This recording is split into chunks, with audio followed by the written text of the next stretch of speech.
అల్లూరి సీతారామరాజు జిల్లాలో గంజాయి సాగు, అక్రమ రవాణా, విక్రయాల నిర్మూలన లక్ష్యంగా పోలీసులు ప్రత్యేక చర్యలు చేపడుతున్నారు. జిల్లా ఎస్పీ ఆదేశాల మేరకు నిర్వహించిన తనిఖీలు, వాహన తనిఖీలు, గూఢచారి సమాచార ఆధారంగా చేపట్టిన దాడుల్లో భారీ మొత్తంలో గంజాయిని స్వాధీనం చేసుకుని పలువురు నిందితులను అరెస్ట్ చేశారు. గంజాయితో పాటు రవాణాకు ఉపయోగించిన వాహనాలు, మొబైల్ ఫోన్లు, ఇతర ఆధారాలను స్వాధీనం చేసుకున్నారు. గంజాయి సాగు, నిల్వ, విక్రయం, రవాణాకు పాల్పడిన వారిపై ఎన్డీపీఎస్ చట్టం కింద కఠిన చర్యలు తీసుకుంటామని ఎస్పీ హెచ్చరించారు. గంజాయి సమాచారాన్ని ప్రజలు, పోలీసులకు తెలియజేయాలని, వివరాలు గోప్యంగా ఉంచుతామని తెలిపారు. మీడియా బంధువులందరికీ నమస్కారం. మీ అందరినీ ఈరోజు జిల్లా హెడ్ క్వార్టర్స్లో మన ముఖ్యమైన ఈరోజు ఉదయం అన్నవరం పోలీస్ స్టేషన్ లిమిట్స్లో జరిగిన ఈ గాంజాయి ముద్దాయి పోలీస్ పైన దాడి చేసిన ఇన్సిడెంట్ గురించి పిలవడం జరిగిన. సో ఈరోజు మనకి ఉదయం మన ఎస్హెచ్ఓ అన్నవరంతో సహా వాళ్ళ టీం వాళ్ళు వెహికల్ చెకింగ్ జరిగిన సమయంలో మనకి వాళ్ళకి సమాచారం వచ్చిన వాళ్ళు వెంటనే రామారావు పాలెం జంక్షన్ వరకు వెళ్ళి అక్కడికి వెహికల్ చెకింగ్ పెడుతున్నాయి.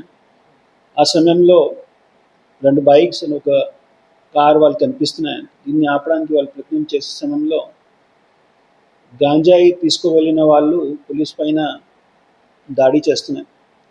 ఈ క్రమంలో వాళ్ళు పారిపోవడానికి పూర్తిగా ప్రయత్నం కూడా చేస్తున్నాయి. మన ఎస్హెచ్ఓ అన్నవరం వెంటనే అలర్ట్ అయ్యి వాళ్ళ దృష్టిలో వాళ్ళు పారిపోతున్నారు, వాళ్ళు దాన్ని చూసి వెంటనే వాళ్ళు గాలిలో తుపాకీతో ఫైర్ కూడా కొడుతున్నాయి. దీని భయం పడి ఈ పారిపోతున్నాయి ముద్దాయి పొలంలో పడిపోతున్నారు. దీని తర్వాత మన ఎస్హెచ్ఓతో సహా టీం వాళ్ళని పట్టుకుంటున్నారు. తర్వాత మనకి చూస్తే వాళ్ళ బండిలో 209 kilograms ఆఫ్ గాంజా కూడా దొరికినాయి.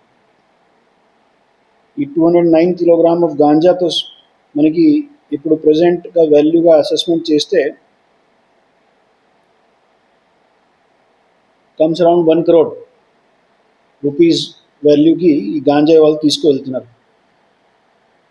ప్రజెంట్గా వాళ్ళు ఈ 4 మనకి ఐడెంటిఫై చేయడం జరిగినాయి. దాంట్లో మన ఏఎస్ఆర్ జిల్లా వాళ్ళు పాంగి శ్రీను, అతని బలపం విలేజ్ వాళ్ళు,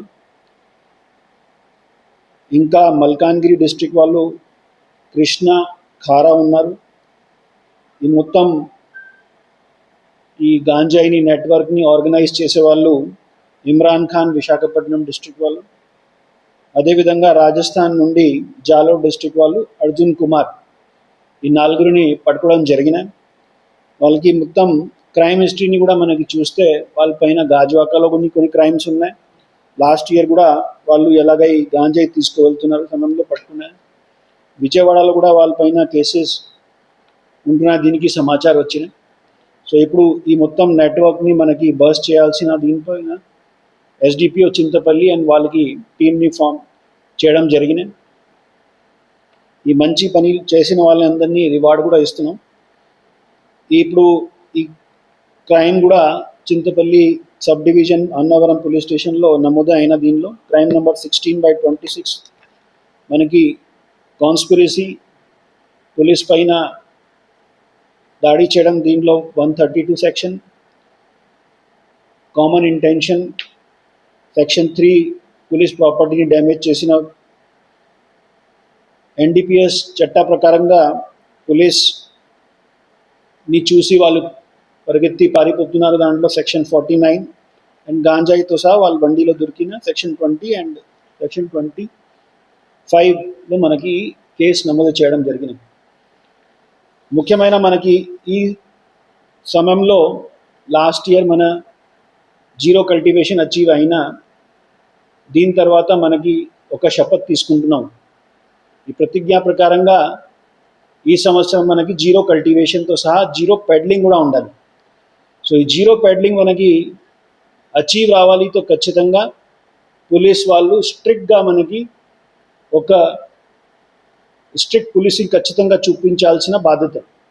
సో ఈ క్రమంలో వాళ్ళని పట్టుకోవడం, స్పాట్ నుండి పారిపోతున్న సమయంలో అది మనకి జీరో టాలరెన్స్ టువర్డ్స్ పెడ్లింగ్ కూడా ఒక ఉదాహరణలాగా చూపిస్తున్నారు. నెక్స్ట్ ఈ నెట్వర్క్ బస్టింగ్ కూడా మనకి హ్యాబిచువల్ క్రిమినల్స్ని ఇప్పుడు దాకా మన పిట్ ఎన్డీపీఎస్ పెట్టడం జరుగుతున్నాయి, ఫైనాన్షియల్ ఇన్వెస్టిగేషన్స్ జరుగుతున్నాయి, ఇప్పుడు వాళ్ళకి షీట్స్ కూడా ఓపెన్ అవుతున్నాయి. అదే దీంతో సహా ఇప్పుడు ఈ నెట్వర్క్స్ ఎవరైనా క్రైమ్లో ఇన్వాల్వ్ అయ్యారు కలిసిగా వాళ్ళకి గ్యాంగ్ ఫైల్స్ ఓపెన్ చేస్తున్నారు. సో దీనికోసం ఆల్రెడీ గంగావరం అదేవిధంగా రంపాచోడవరంలో 2 కేసెస్ మనకి వచ్చినాయి. ఇప్పుడు చింతపల్లి నుండి ఈ కేసు వచ్చిన ఇంకా ఒక కేసు మనకి ఇప్పుడు అండర్ ఇన్వెస్టిగేషన్, అండర్ ఎగ్జామినేషన్ ఉన్న దాంట్లో కూడా మనకి ఎలా గ్యాంగ్ ఫైల్స్ మనకి ఐడెంటిఫై చేయడానికి ఛాన్సెస్ ఉన్నాయి. సో ఇప్పుడు దాకా చాలామంది ఆలోచన చేసిన వాళ్ళు, మీడియా వాళ్ళు కూడా అడుగుతున్నారు, మీరు ఓన్లీ కల్టివేషన్ వాళ్ళు కానీ పెడ్లర్స్ని పట్టుకుంటున్నారు, కింగ్ పిన్స్ ఎవరు ఉన్నారు అది అడిగారు. సో ఈ కేసులో మనకి కింగ్ పిన్స్ని ఐడెంటిఫై చేయడానికి ఒక మంచి ఆపర్చునిటీ దొరికినాయి. 3 కేసెస్లో ఆల్రెడీ చేసాం. ఈ గ్యాంగ్స్ని మన బస్ట్ చేస్తే అప్పుడు మనకి ఒక మంచి కంట్రోల్ వస్తున్నాయి పెడ్లింగ్ యాక్టివిటీస్లో. ఈ కేసులో కూడా మనకి గాంజాయిని చూస్తే అది కూడా ఒడిశా ప్రాంతం నుండి వచ్చిన గాంజాయి. మన ఏఎస్ఆర్ జిల్లాలో జీరో కల్టివేషన్ అయిన తర్వాత ఇప్పుడు ఈ బయట ప్రాంతం నుండి వచ్చిన వాళ్ళు డైరెక్ట్గా ఒడిశా నుండి పర్చేస్ చేసి మన ప్రాంతం నుండి వెళ్తున్నారు. సో ఇప్పుడు అన్ని ఎస్హెచ్ఓస్ని, సిఐస్ని, ఎస్డిపిఓస్ని నిర్దేశం ఇవ్వడం జరిగిన ఖచ్చితంగా వాళ్ళు మనకి ఈ చెక్ పోస్ట్ కానీ డైనమిక్ వెహికల్ చెకింగ్స్ ఇంకా మన స్ట్రిక్ట్గా చేసి సో దట్ ఈ సంవత్సరం మనకి జీరో పెడ్లింగ్ అచీవ్ రావాలి. దీనికోసం వాళ్ళు 100% ఏమైనా ఎఫర్ట్స్ చూపించాలి. మన ఏరియాలో ఈ గాంజాయి సీజ్ చేసి ఎక్కడైనా ఆంధ్రప్రదేశ్లో గాంజాయి సీజ్ అవుతే మనకి ఆ డైనమిక్ వెహికల్ చెకింగ్ అదేవిధంగా స్టాటిక్ చెక్ పోస్ట్లో ఏమేమి గ్యాప్స్ ఉన్నా దీన్ని కూడా మనకి ఐడెంటిఫై చేసి దీన్ని కూడా రెక్టిఫై చేస్తున్నాం. సో